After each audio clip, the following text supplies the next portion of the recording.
Snow clung to the hem of his tailored suit as he sat hunched on the bench, elbows locked to his knees, breath fogging unevenly. One hand trembled. He shoved it into his pocket too late.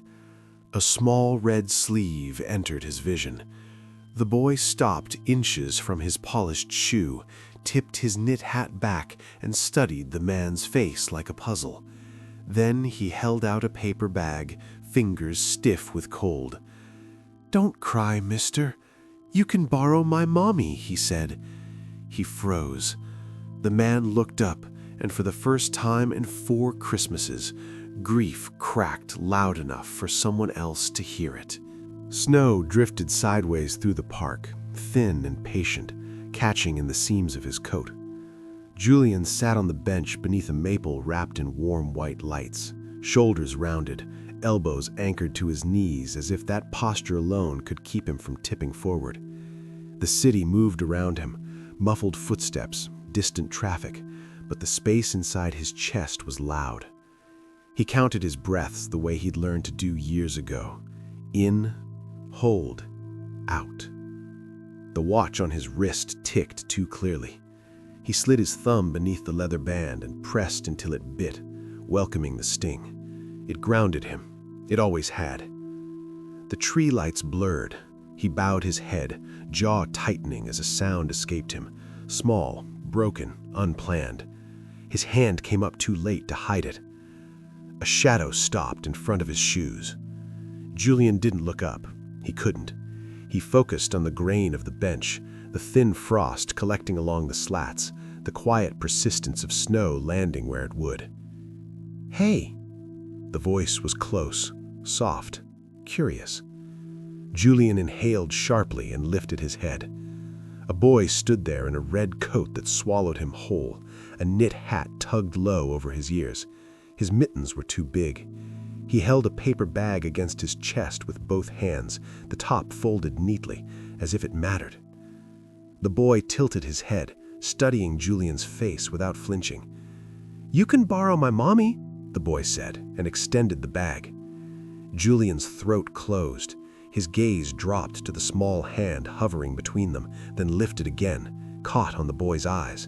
They were steady, unafraid, as if sadness were something to be noticed, not avoided.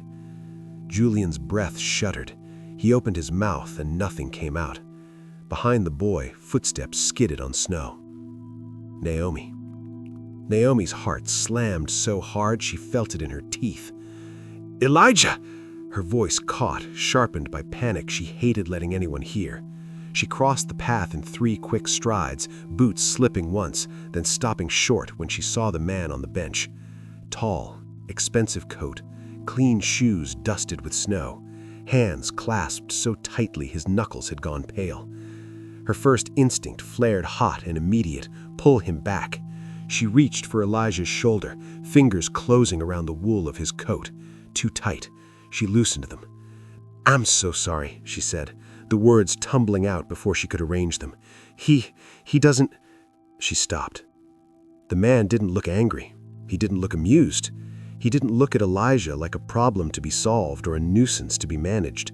He looked stunned, as if something had knocked the air out of him and he hadn't found it again yet. Naomi swallowed. Elijah glanced up at her. "He's sad," he said, like it explained everything. "I see that," Naomi murmured, heat rising to her cheeks. Shame pricked, sharp, unwelcome. She prided herself on being careful, on keeping Elijah from stepping into moments that weren't his. She tightened her grip on her shoulder, grounding herself. "I didn't mean to bother you," she said to the man, softer now. "We'll... wait." The word wasn't loud. It didn't need to be. Julian surprised himself with the sound of his own voice. It came out rough, stripped of polish. He lifted his hand, not to stop them, but to show he wasn't a threat. "It's fine," he said. He cleared his throat and tried again. "I mean, thank you." The boy nodded, satisfied, and set the paper bag carefully on Julian's knee. The warmth seeped through his trousers, faint and startling.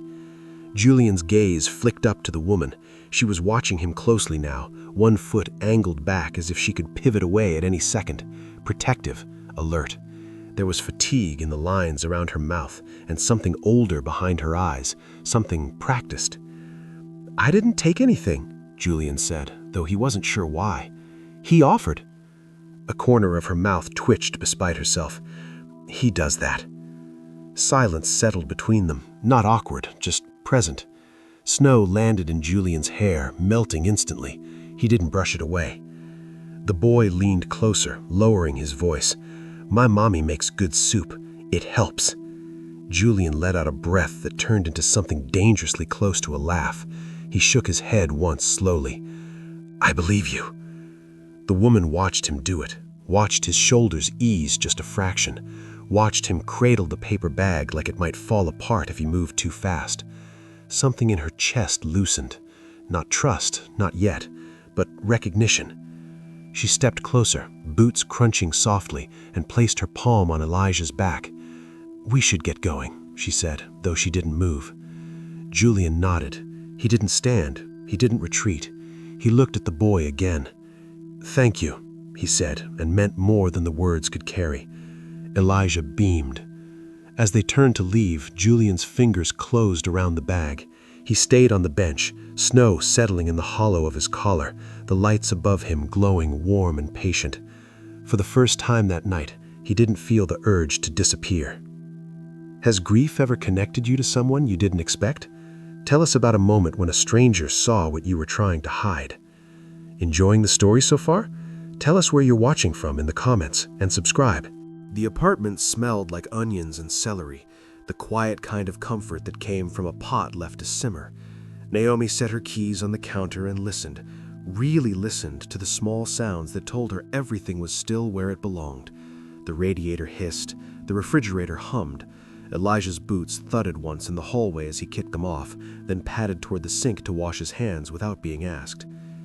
She leaned against the counter and let her shoulders drop. "Soup?" Elijah asked, peering into the pot. "Yes," Naomi said. "Give it a minute." He nodded, satisfied, and climbed onto his chair. She watched him from the corner of her eye as she stirred, how he folded his napkin the way Alicia used to, careful and precise, like order could keep things safe. Naomi's grip tightened on the spoon. She tasted the broth. Too much salt. Alicia had always done that first, too, over-seasoned, then laughing as she fixed it. Naomi reached for the water and thinned it out, the steam fogging her glasses. The park replayed itself while she worked. The lights, the snow, the man on the bench with his hands clasped so tightly they'd gone white. She hadn't expected that, hadn't expected the quiet of him, the way he'd stayed seated when most men would have stood and towered. "You scared him," she murmured, more to herself than to Elijah. Elijah looked up, serious. No, he was already sad. Naomi pressed her lips together. She carried the bowls to the table and sat across from him, watching him blow on the spoon before taking a careful sip. She reached out, brushing a crumb from his chin, and felt the ache settle behind her ribs where it always lived, present, manageable, unignorable. That ache wore a shape. It looked like Alicia's handwriting on a sticky note. It sounded like a cough that never quite went away.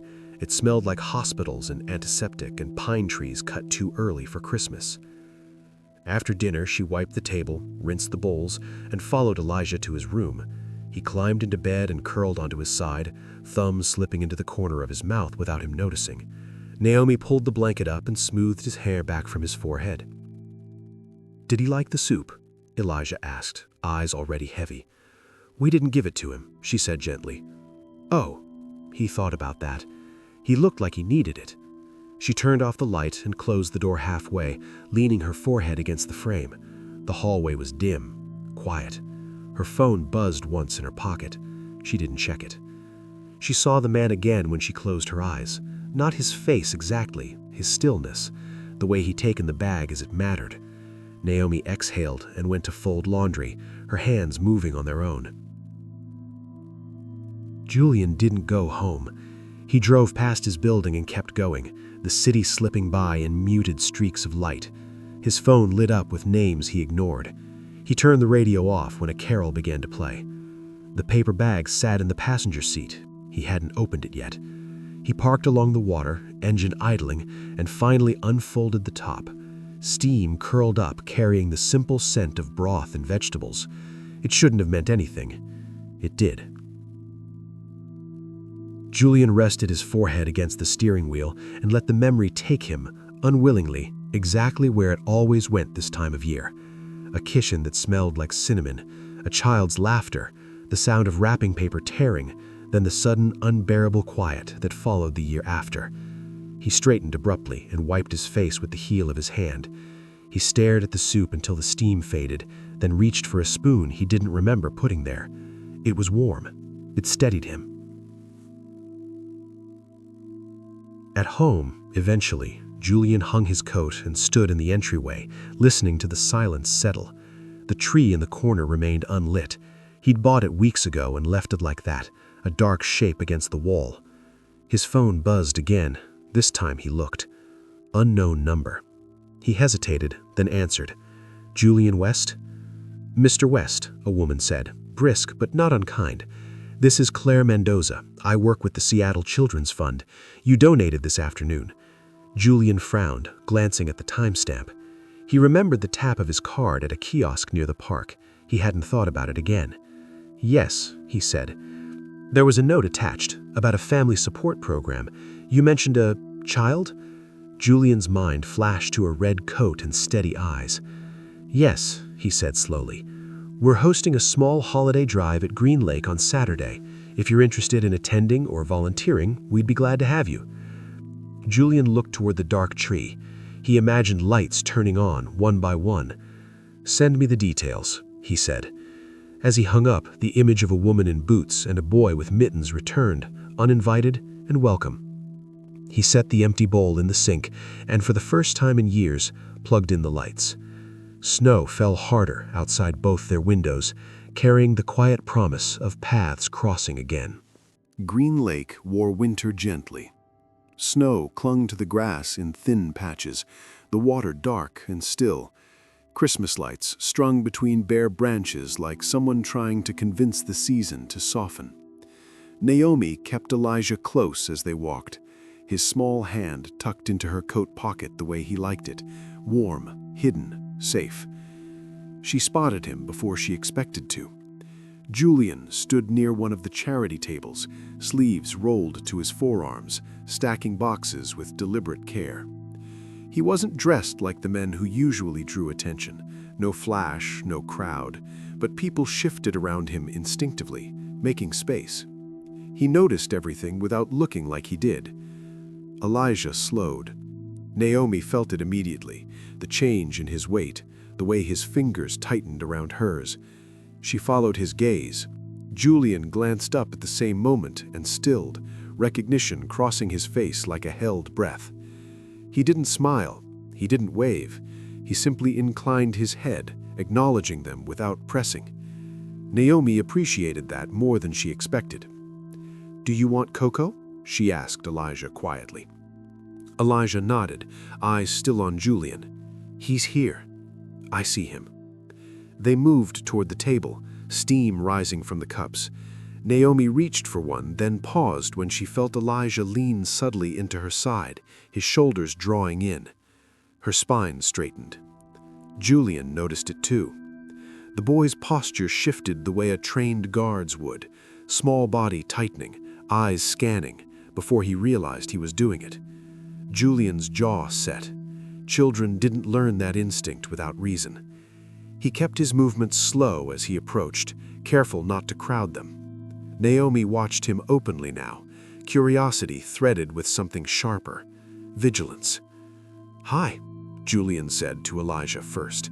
He lowered himself to a knee, bringing his eyes level with the boy's. "I remember you." Elijah studied him for a second long, then, "You didn't cry again." Julian huffed softly. "No, I didn't." "That's good," Elijah said, solemn. His gaze flicked past Julian's shoulder, then back again. "Too many people here." Julian followed the look, not with his head but with awareness. A man stood near the path, phone lifted but not aimed at anything in particular. His coat was worn, his stance loose in a way that read careless until you knew better. Julian straightened slowly. Naomi's voice cut in, calm but tight. "Elijah, finish your cocoa." The man by the path didn't move, didn't leave, didn't approach. Julian felt something old and unwelcome stir in his chest. He shifted slightly, positioning himself without making it obvious, between the boy and the line of sight. Naomi noticed. Her eyes flicked to his, then away again, a silent calculation. "Are you volunteering?" she asked him quietly. "Yes." He glanced at the table. "Today and probably again." She nodded once. "Thank you for the soup." "You're welcome," he said. It helped. A beat, the kind that invited truth if you let it. Elijah drained his cup and tugged Naomi's sleeve. "Can we go now?" Naomi didn't argue. She set the cup down and reached for his hat. As she did, her hand snagged on the man by the path, on the way his eyes locked onto Elijah with a familiarity that made her stomach drop. Her hand stilled midair. She knew that posture, the careless lean, the way attention sharpened when it found its target. Her chest went cold. "Julian," she said quietly, not looking at him, "do you see that man?" "Yes." "Good." She finished adjusting Elijah's hat and took his hand, turning them away from the table. Julian walked with them without asking, steps unhurried, presence steady. She hated how quickly relief followed. They reached the parking lot before the man moved. When he did, it was just enough. 2 steps closer, a smile that didn't reach his eyes. "Naomi," he called. The sound of her name from his mouth felt like a hand closing around her throat. She stopped, slowly. She didn't turn right away. Julian felt the change and angled himself again, close enough now that she could feel the heat from his coat. "Elijah," Naomi said, voice even, "get in the car." The boy hesitated, then obeyed, climbing into the back seat without protest. Naomi turned. "Marcus," she said. His smile widened. "Long time." Julian watched her shoulders square, the way she planted her feet. He caught the flicker of fear she didn't let reach her face. Marcus's gaze slid to him, assessing, irritated. "Friends of yours?" Marcus asked. Julian met his stare, didn't blink. "I am." Marcus snorted. "Figures." Naomi's fingers trembled once before she curled them into fists. She hadn't expected this. Not here, not now. Marcus leaned back, hands raised in mock surrender. "Relax. I just wanted to see my son." "You don't get to." "I'll be in touch," he interrupted, already stepping away. "Lawyer will explain it better." He disappeared into the crowd, leaving the cold behind him. Naomi sagged against the car door as soon as he was gone. Julian stayed where he was, close, solid. "The past," Naomi said, staring at the fogged windshield, "isn't buried. What would you protect at all costs, and who would you become to do it?" The kitchen light buzzed softly above the counter, a small sound Naomi usually tuned out. Tonight, it anchored her. Julian stood at the sink, sleeves rolled, washing dishes with careful efficiency, as if each plate mattered. He hadn't offered to help, he'd simply done it, had followed her inside after Green Lake, checked the locks without comment, and set his coat over the back of a chair like he'd been there before. Elijah sat cross-legged on the rug with a puzzle, humming under his breath. Naomi leaned against the counter and watched Julian from the corner of her eye. He didn't fill the space with words. He didn't ask questions that required explanations she wasn't ready to give. He moved quietly, respecting the shape of her home. "Blue goes there," Elijah said, holding up a piece. Julian dried his hands and crouched beside him. "Try turning it." Elijah did. The piece slid into place. His face lit up. Naomi felt it then, that subtle easing. Not relief exactly, something gentler, like warmth spreading where cold had lived too long. She busied herself with tea, the kettle's whistle rising and falling. When she set a mug in front of Julian, their fingers brushed. He looked up surprised, then nodded once. "Thank you." They sat at opposite ends of the small table. Steam curled between them. The apartment settled around their presence, accepting it without resistance. Naomi wrapped her hands around her mug. You didn't have to walk us home. I know. You didn't have to stay. I know that too. She studied his face, calm, attentive, unreadable. Why did you? Julian considered the question, eyes dropping briefly to the table. Because someone needed to. The answer wasn't dramatic, that made it harder to dismiss. Elijah yawned loudly, dramatic in a way only 5-year-olds could manage. Naomi smiled despite herself and stood. Bedtime. Julian rose immediately, then stopped short, glancing at her. I've got it, she said gently. He nodded, stepping back without offense, without sulk. Naomi tucked Elijah in, the rhythm familiar and sacred. When she returned, Julian had straightened the shoes by the door, not lined up perfectly, just enough to clear the walkway. Responsibility without claiming. She noticed. She always noticed. Julian watched the apartment the way he watched boardrooms, quietly, completely. He cataloged exits, habits, rhythms.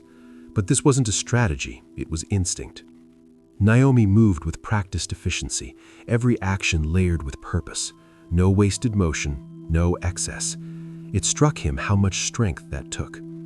She sat across from him again, folding her hands. Marcus, she said, the name heavy. Elijah's father. Julian's jaw tightened. He shouldn't be anywhere near you. She huffed a breath. That's not how it works. No, Julian agreed. It isn't. Silence stretched, not awkward, just full. He resisted the urge to fill it, to promise things he hadn't yet earned the right to promise. I'll look into legal resources, quietly. Naomi's eyes sharpened. I didn't ask you to. I know. Then why? Because you shouldn't have to carry this alone. Her breath caught, just once. She looked away, toward the window where snow pressed against the glass. I've been carrying it for 2 years. I know, Julian said softly. That doesn't mean you should keep doing it. The words landed heavier than he intended. Naomi closed her eyes briefly, then opened them, resolve settling back into place. Elijah padded out of his room, dragging his blanket. Night, he mumbled. Julian crouched automatically. Good night. Elijah peered at him, then nodded, satisfied. You're okay, he said, as if bestowing a verdict. Julian smiled, small and genuine. When Elijah disappeared again, Naomi let out a breath she'd been holding.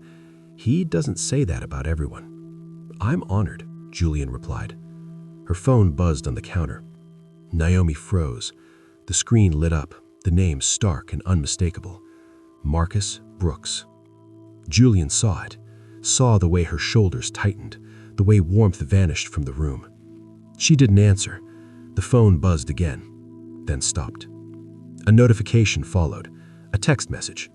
Naomi didn't open it. She didn't need to. Her voice was steady when she spoke. He knows where we live. Julian stood, not abruptly, not aggressively, just enough to remind the room he was there. He won't get close, Julian said. Naomi met his eyes, searched them, for dominance, for control, for expectation. She found none, just resolve. Outside, a car passed slowly, headlights swept across the window, then vanished. Naomi picked up the phone at last. The message preview glowed cold on the screen. We need to talk about Elijah. Her stomach dropped. She whispered the name she prayed never to hear again. Marcus. The tree stayed small on purpose.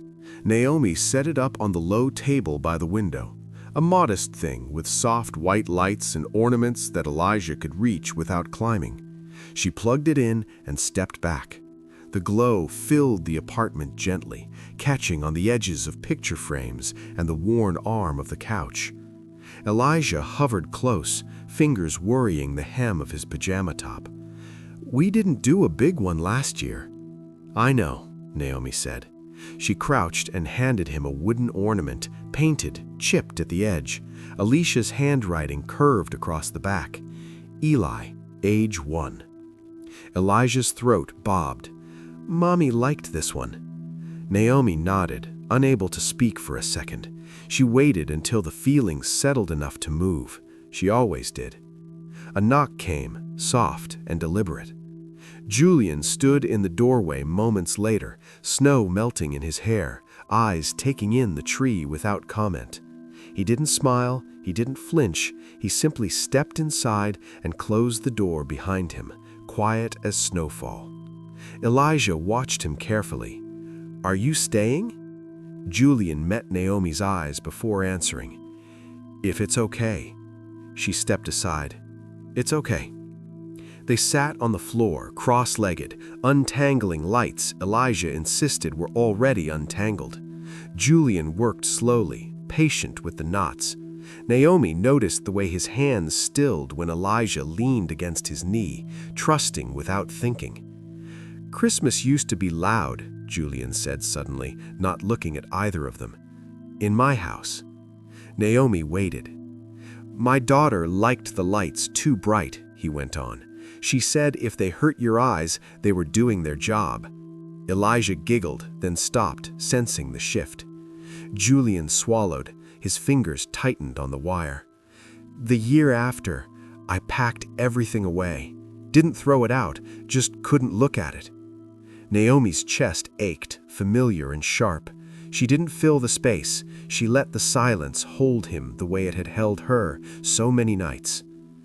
"Alicia died 2 Christmases ago," she said when he was ready, voice steady. "Cancer. She fought it like it was a job she intended to finish." Julian glanced at her then, something raw flickering behind his eyes.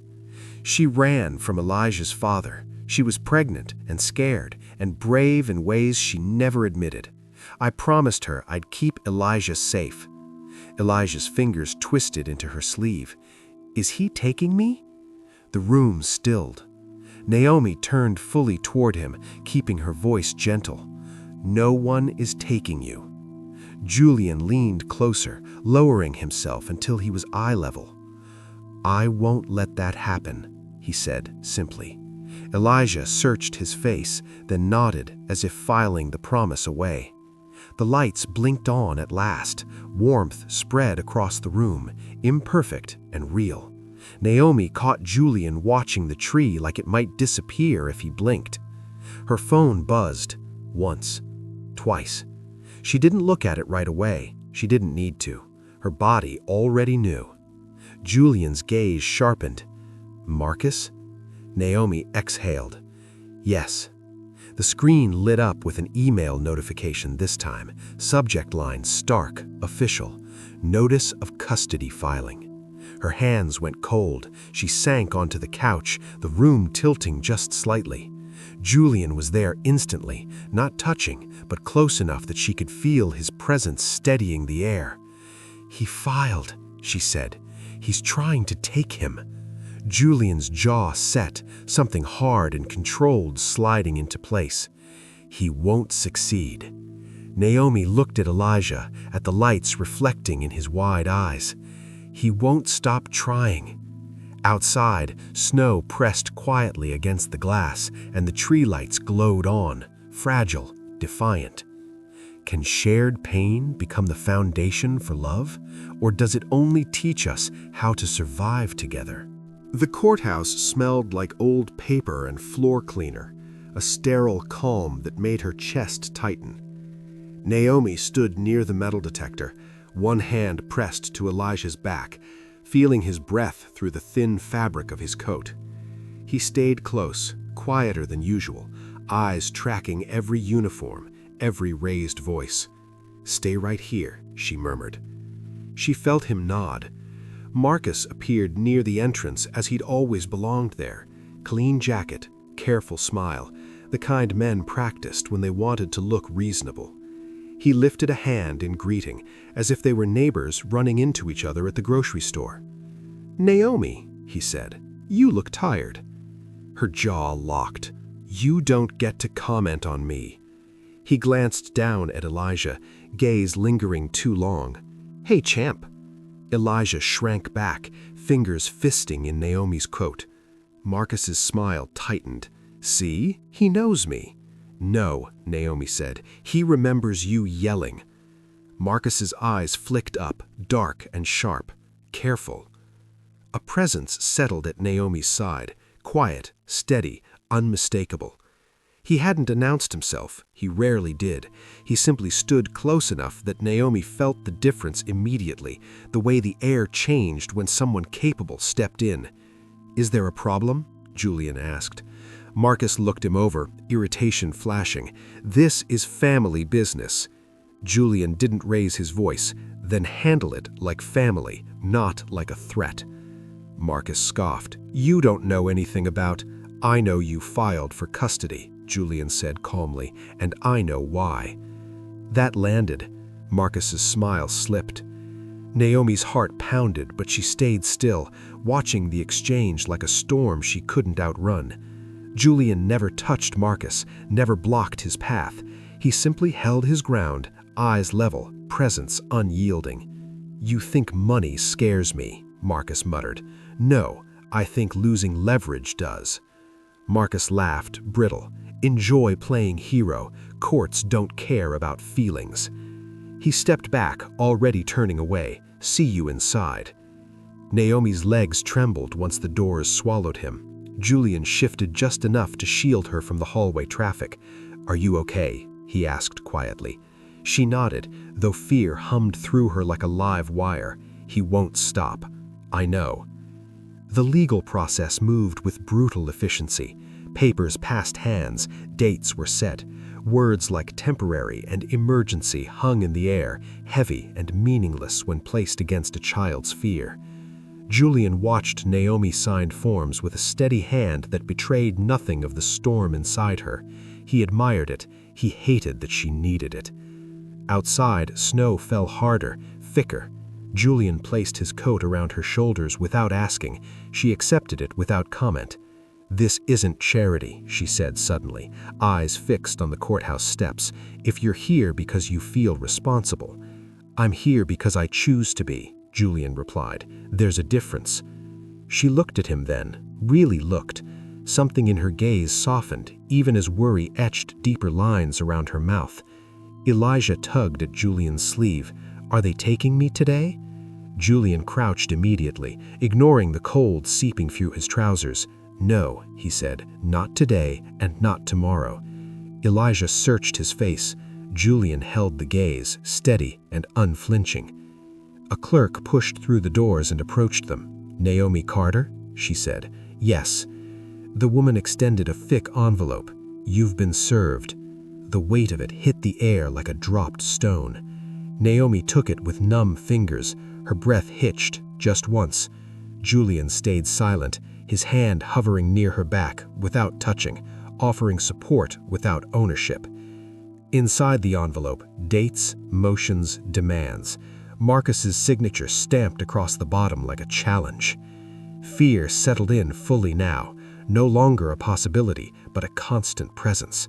It followed them to the car, into the quiet drive home, into the apartment where the Christmas lights still glowed, fragile and brave. Naomi placed the papers on the table and pressed her palms flat against them. "He's not done," she said. Julian stood beside her, tall and immovable. "Neither are we." Outside, the city carried on, unaware that a line had been crossed, one that would not be uncrossed easily. The apartment was quiet tonight. Too quiet for a house filled with so many things, so many feelings. Naomi set the dishes on the counter, her fingers still tingling from the heat of the water. Elijah had gone to bed early, more out of exhaustion than willingness, the weight of the day pressing on his small shoulders. She could feel Julian's presence in the living room, even though he didn't speak. He was there, on the couch, head tilted slightly toward the window where the city lights reflected like broken glass. She hadn't expected him to stay, hadn't expected his silence to be a quiet comfort rather than an intrusion. But it was. It always was. She dried her hands on the towel and walked to where he sat, not knowing exactly what she wanted, only knowing the space between them had shifted in ways that scared her. "You didn't have to stay tonight," she said, her voice lighter than she intended. She watched him carefully. "I know." He didn't look up. "I didn't want to leave." The words landed between them, delicate but heavy. They were both too aware of the unspoken tension, the thing that hovered whenever they were near. Naomi wasn't sure if it was the pressure of Marcus, the looming custody fight, or something else entirely, but it felt like too much to ignore. She stopped herself. I don't want to get used to this. The honesty of it caught her off guard, but there it was, hanging between them. Julian looked up then, his eyes dark, unreadable. Used to what? Used to, she shook her head, used to you. Used to having someone else help carry this. For a moment, silence swallowed them both. Then Julian stood, slowly, as though the weight of his own thoughts were too heavy to carry while seated. I didn't come here to be a burden, he said quietly. I came here because I'm not leaving. Naomi's breath caught in her throat. She'd heard him, but she didn't know how to respond. She wasn't used to this gentleness that didn't come with expectations.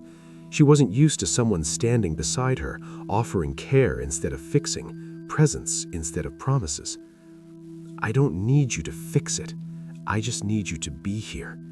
She saw the way his posture softened, as if the weight of what she'd said reached him in ways she hadn't expected. He took a step closer, the distance between them narrowing just enough to let the air shift, to let the possibility of something more hang there. I am, he said, so quietly it almost felt like a confession. Naomi's heart fluttered, unsure of how to process the words, unsure of what to do with them. This wasn't the right moment, this wasn't the right time, but she couldn't deny the flicker of hope that sparked in her chest, a hope she didn't want to feel. It was easier to stay guarded, easier to pretend she didn't feel the things she did. But then Elijah came into the room, blinking sleep from his eyes, looking between the two of them like he understood everything. Mom? Elijah's voice was small, quiet. I'm not scared anymore. Naomi crouched to his level, surprised by the softness in his voice. She tucked his hair behind his ear and kissed his forehead. What do you mean, baby? I'm not scared of anything. He paused, eyes flickering toward Julian for a moment before meeting Naomi's gaze. I'm not scared of not having a dad anymore. Not when you're here, not when he's here. Naomi's chest tightened, her pulse quickened. Elijah didn't know how big the words he spoke were, how much they carried, but in that moment he was braver than she could ever be. She looked up at Julian, who had remained silent, watching the interaction with a quiet intensity. His eyes were soft now, but the weight of what Elijah had just said lingered in the air between them. Naomi didn't know how to acknowledge the depth of that moment without ruining it with the complexity of the world around them. Julian stepped forward, crouching beside her, and put a hand on Elijah's shoulder. I'm here too, he said, his voice steady but low. Elijah looked at him, searching, then nodded slowly, the fear that had haunted his small face melting away. As Julian stood, Naomi felt the pull between them again, the magnetic force that had been building, undeniable. And still, she didn't know what to say, didn't know how to let herself believe it could last. The doorbell rang sharply, a sound that sliced through the moment. Naomi's heart skipped. She looked at Julian, and he stiffened, his expression hardening before he even turned to look at the door. Someone was here, someone who had no right to be. What makes a real parent? Is it the blood that binds, or the love that grows when life demands it? The courtroom felt colder than the street outside. Snow drifted past the tall windows in slow, careless spirals, softening the city while everything inside sharpened. Naomi sat straight, hands folded in her lap, breathing the way she'd taught Elijah to breathe when nightmares came. Slow in, slower out. Marcus sat across the aisle, polished and restless, tapping a pen like time belonged to him. He didn't look at her. He didn't need to. His confidence filled the room, loud in its entitlement. When her name was called, Naomi stood. Her knees wanted to buckle. They didn't. She told the truth the way she lived it, clean, steady, unembellished. About Alicia, about the cancer, about the promise made in a hospital room that smelled like antiseptic and pine-scented cleaner because it was December and someone thought cheer might help. About Elijah waking from sleep, crying for a mother who never came back. About safety, about routine, about love that showed up every morning and didn't leave. Marcus's attorney smiled thinly. "You're not his biological parent." Naomi met the judge's eyes. "No, I'm the one who stayed." The silence that followed pressed against her ribs.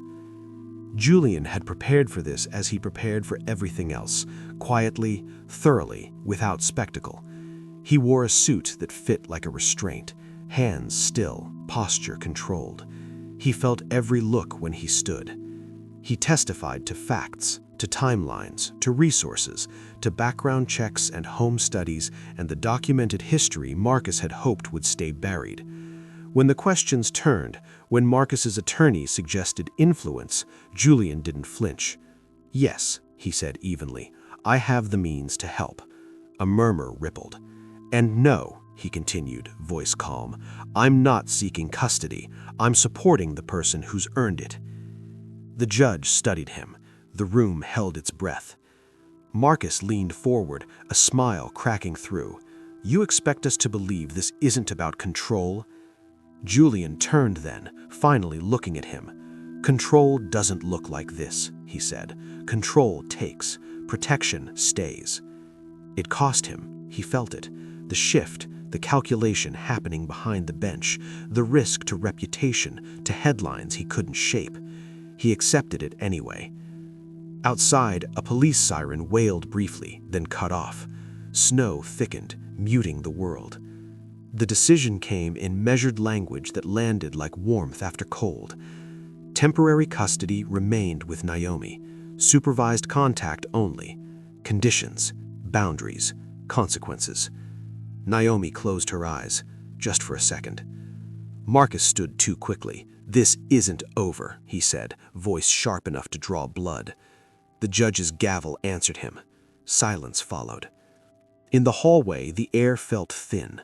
Naomi leaned against the wall, breath shaking now that she didn't have to be still.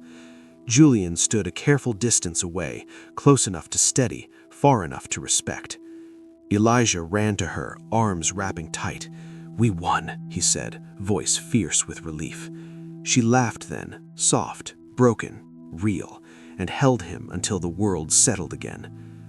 They stepped outside together. Seattle met them with quiet. Snow falling thick and patient, streetlights haloed in gold. Naomi's breath clouded the air. Julian watched it drift and disappear. "You didn't have to say what you said," she murmured. "I did," he replied. She turned to him, eyes searching. "You risked everything." He nodded once. "I know." The space between them was filled with things unsaid. Snow settled on her lashes. Julian lifted a hand, stopped, then brushed it away anyway. Naomi didn't pull back. For a moment, the city held still.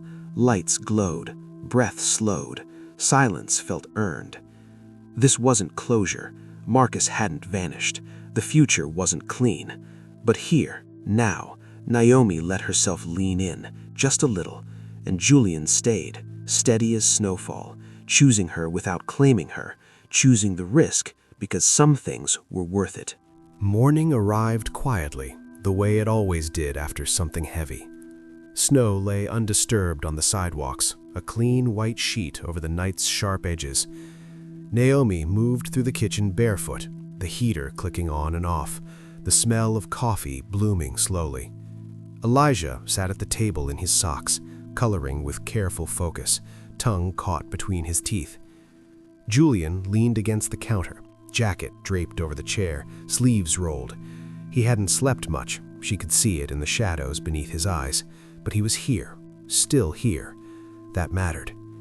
She handed him a mug. Their fingers brushed, familiar now, safe.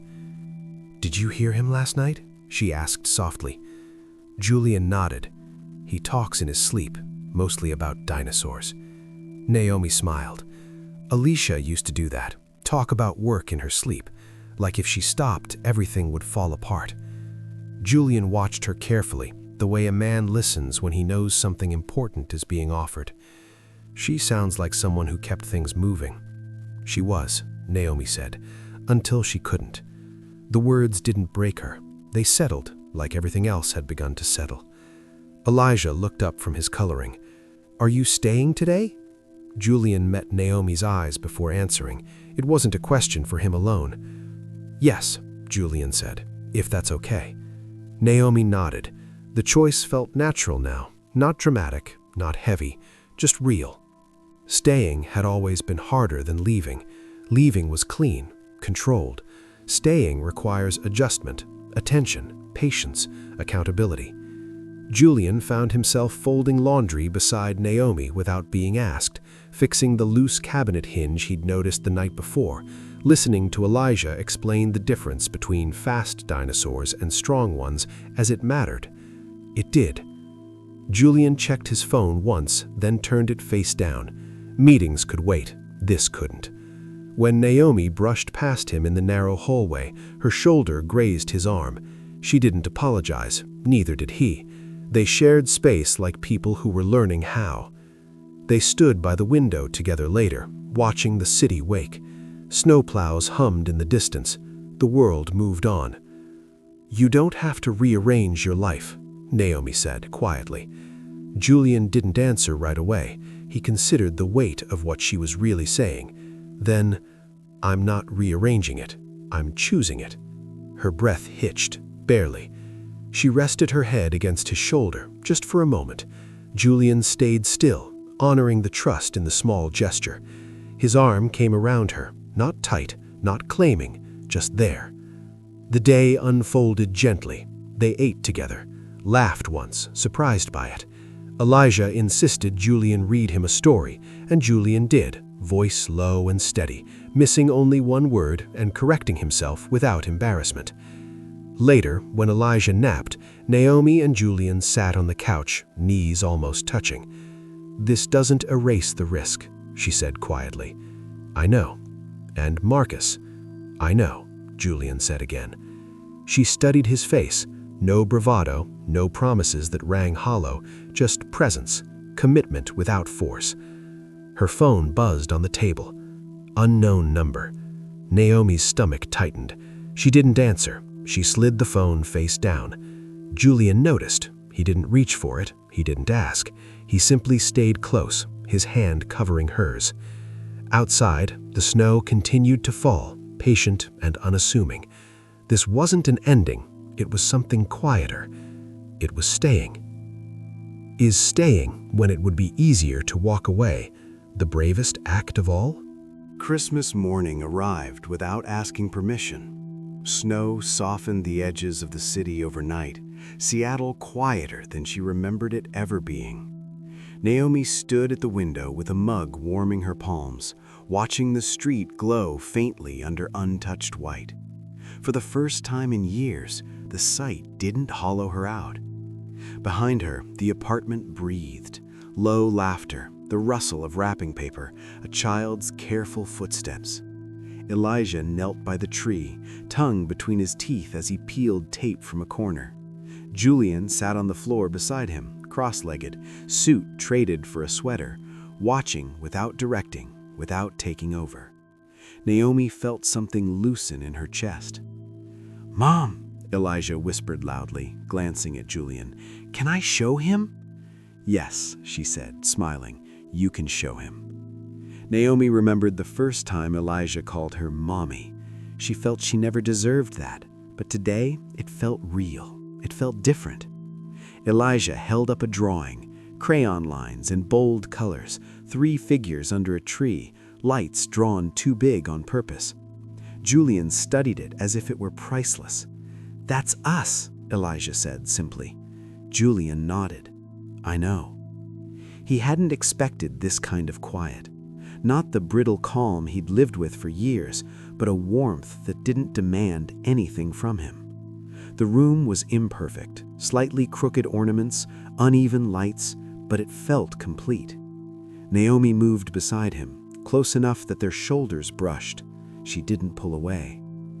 "Thank you," she said softly. "For what?" "For staying." Julian looked at her then, really looked. The strength in her wasn't loud. It had never been. It lived in her steadiness, in the way she'd built a life out of love and loss without hardening. "I didn't come here to borrow peace. I came here to keep it." She reached for his hand. He laced their fingers together, slow, intentional. No rush, no fear. Later, when Elijah napped amid torn paper and discarded bows, Naomi opened the envelope she'd been saving. Elisha's handwriting curved across the page, familiar as breath. If you're reading this, it means you kept your promise. It means Elijah is safe. It means love didn't leave when I did. Naomi pressed the letter to her chest. Tears came, not sharp this time, but warm. Julian didn't ask to read it. He didn't need to. He wrapped an arm around her, steady and sure. Outside, church bells rang faintly in the distance. Snow continued to fall, unbothered by time. Naomi rested her head against Julian's shoulder and closed her eyes. For years, love had felt like something temporary. Borrowed moments, borrowed strength, borrowed hope. Not anymore. Julian kissed her hair, gentle and reverent, as if he understood exactly what had been given to him. And for the first time since loss rewrote their lives, Christmas didn't feel like an ending. It felt like a beginning. What began as borrowed love was no longer something to return. It had become home. Would you have trusted Julian the way Naomi did, letting someone step into a life shaped by loss and fear? Or would you have kept your heart guarded, even when love showed up quietly and stayed? Your thoughts might inspire a continuation of this story, or the next one. If this story touched you too, stay close. The next one is tender, layered, and even more unexpected. And if you have a story of love, loss, or second chances, or an idea you'd like me to write next, share it. It might become the story we tell next time.